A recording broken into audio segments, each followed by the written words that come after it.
পবিত্র কোরআন শরীফের 10 নম্বর সূরা ইউনুসের 21 নম্বর আয়াত থেকে 30 নম্বর আয়াত পর্যন্ত বাংলা অনুবাদ, সাথে কিছু আলোচনা আসতে পারে। চলো শুরু করি। সূরা ইউনুস আয়াত নম্বর 20। এখানে বলা হয়েছে, ওরা বলে তার রবের নিকট থেকে তার নিকট কোনো নিদর্শন অবতীর্ণ হয় না কেন? বলো, অদৃশ্যের মালিক আল্লাহ। সুতরাং তোমরা প্রতীক্ষা করো, আমিও তোমাদের সাথে প্রতীক্ষা করছি।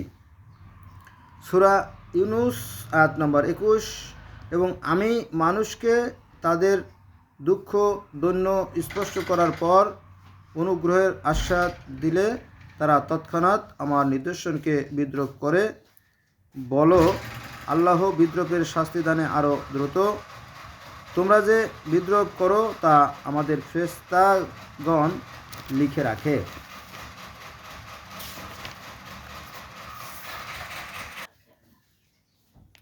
সূরা ইউনুস আয়াত নম্বর 22।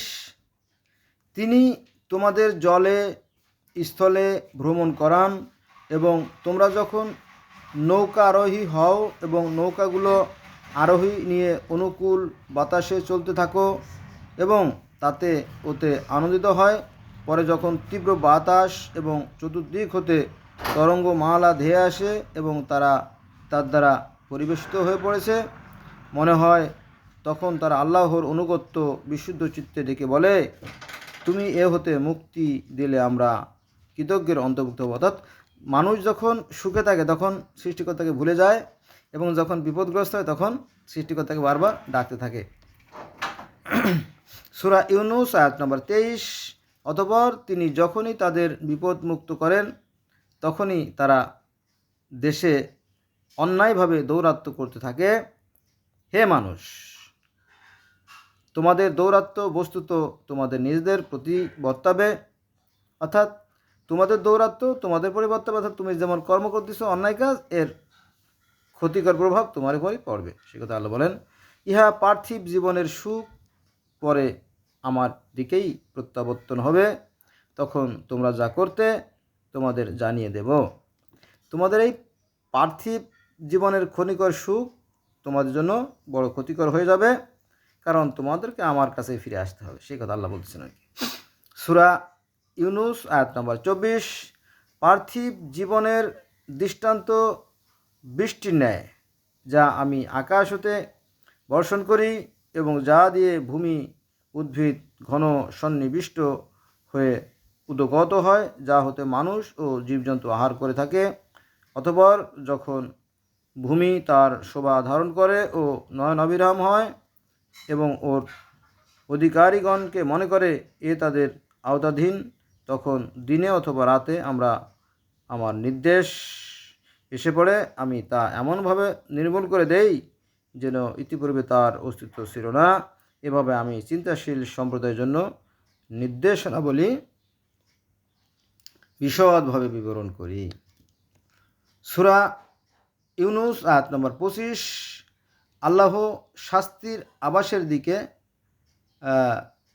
আহ্বান করেন এবং যাকে ইচ্ছে সরল পথে পরিচালিত করেন। সূরা ইউনুস আয়াত নম্বর 26। যারা মঙ্গল কাজ করে তাদের জন্য আছে কল্যাণ এবং আরও কিছু।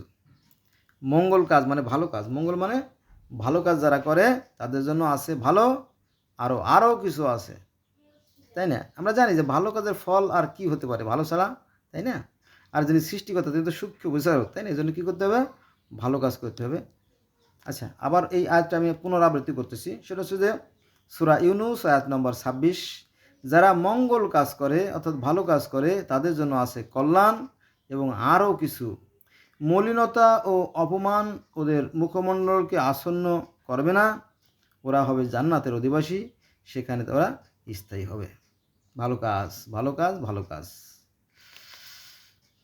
শত শত ভালো কাজের কথা বলা আছে কোরআনে, কিন্তু আমরা ভালো কাজের কাজতে সহজে হাঁটতে চাই না।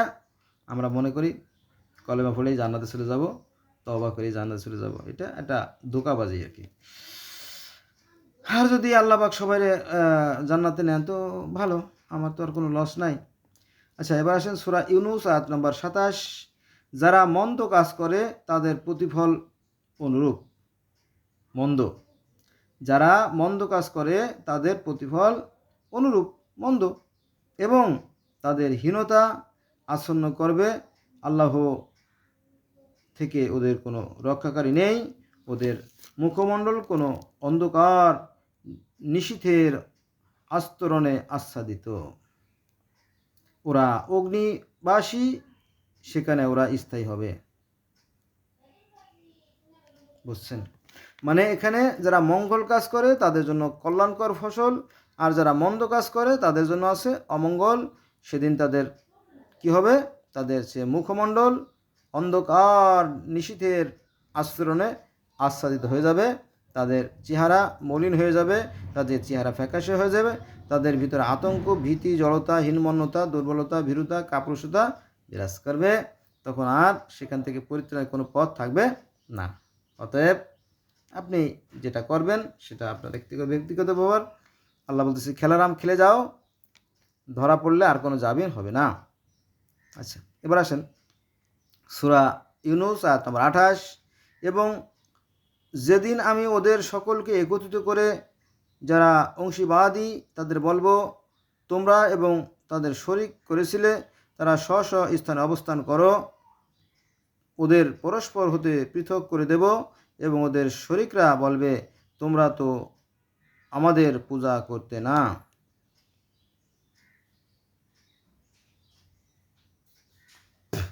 সূরা ইউনূস আয়াত নম্বর ২৯। আল্লাহই আমাদের ও তোমাদের ব্যাপারে সাক্ষী হিসেবে যথেষ্ট, তোমরা আমাদের পূজা করতে এ বিষয়ে আমরা ছিলাম অনবহিত। সূরা ইউনূস আয়াত নম্বর ৩০।